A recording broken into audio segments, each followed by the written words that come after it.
বাংলাদেশের অবিসংবাদিত নেত্রী, গণতন্ত্রের মাতা দেশনেত্রী বেগম খালেদা জিয়া, তিনি বেশ কয়েকদিন ধরে অসুস্থ অবস্থায় এবার কেয়ার হাসপাতালে আছেন এবং তার শারীরিক অবস্থা কিছু সংকটাপন্ন।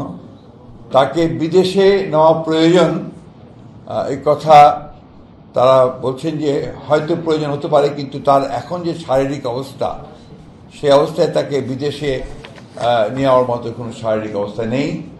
শারীরিক অবস্থা আল্লাহর অশেষ রহমতে যদি স্টেবল হয়, তখন চিন্তা করে দেখা হবে যে তাকে বিদেশে নেওয়া সম্ভব হবে কিনা।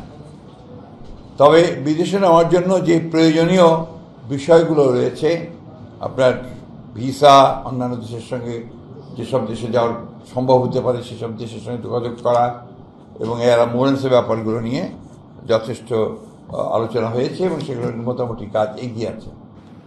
অর্থাৎ যদি আপনার প্রয়োজন হয় এবং যদি দেখা যায় যে she is ready to fly, তখন তাকে নিয়ে যাওয়ার ব্যাপারে খুব দ্রুত সিদ্ধান্ত নেওয়া সম্ভব হবে।